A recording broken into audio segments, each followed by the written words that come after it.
नमस्कार दोस्तों, मैं गुलाब सुतार आज फिर आपके बीच में एक बेहतरीन ज़बरदस्त कहानी लेके आया हूँ। जी हाँ दोस्तों, वीडियो को शुरू से लगा के एंड तक पूरा देखिएगा, बहुत मज़ा आएगा। और इस स्टोरी को सुनने के बाद में रियल में हमारी लाइफ में हम कैसे हैं, हमारी कीमत क्या है, इसके बारे में पूरा नॉलेज मिल जाएगा। दोस्तों, एक गांव की मैं बात करूं, एक गांव के अंदर साधु महाराज आए। जी हाँ दोस्तों, संत महात्मा बहुत ही दयावान थे, कृपालु थे। उनके पास बहुत सारे लोग जाते थे और बहुत सारे लोग अपने अपनी समस्याओं का हल भी लेके आते थे।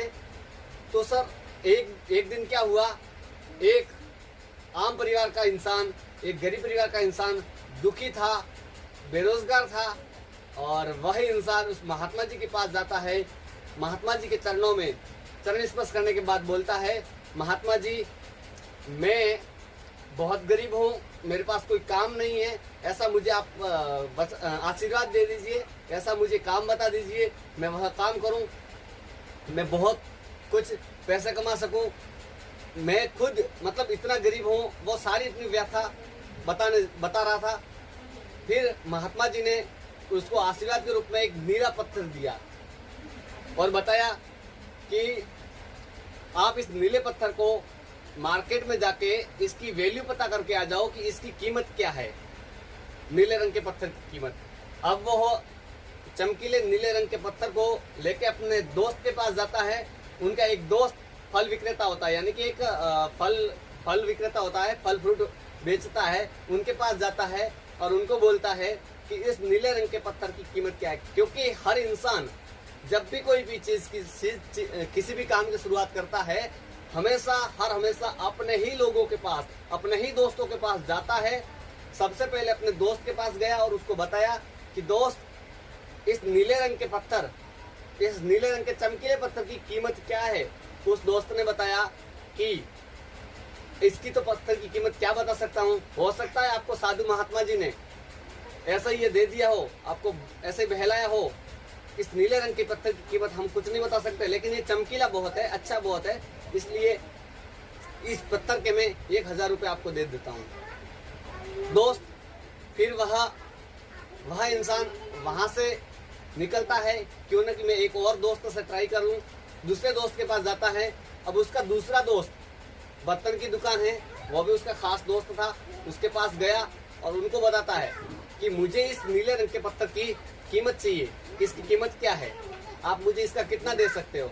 उसने देखा तब चमकीला लगा, उसको लगा कि ये कोई रत्न हो सकता है। तो उसने कहा कि इस नीले रंग की पत्थर की कीमत चमकीला बहुत है, इसलिए मैं आपको इसके 10,000 रुपये दे सकता हूँ। दोस्तों, वह इंसान उस पत्थर को लेके और चलता है, क्योंकि उसके मन में आया कि ये पत्थर की कीमत, जैसे जैसे मैं इंसान के पास, दूसरे इंसान के पास जा रहा हूँ, इस पत्थर की कीमत बढ़ती रहती है। ऐसा आखिर में है क्या, हो सकता है मैं अगली दुकान पे जाऊं, इसकी कीमत और ज्यादा होगी, क्योंकि हीरे मतलब ये एक रत्न है। तो सुनार के पास जाता है और उस सुनार को बताता है कि मेरे पास ये अमूल्य नीले रंग का पत्थर है, इस पत्थर की कीमत क्या है, आप मुझे इसका कितना रुपए दे सकते हो। उस सुनार ने उस इंसान के पास से वो पत्थर नीले रंग का देख के उसको बताया कि मैं आपको 1,00,000 रुपए दे सकता हूँ। दोस्तों, उसने सोचा कि ये पत्थर कितना कीमती है, कहाँ 1,000, फिर कहाँ 10,000, फिर कहाँ 1,00,000 रुपए। दोस्तों, वह इंसान उस सुनार के पास से निकलता है और एक हीरे के व्यापारी के पास जाता है।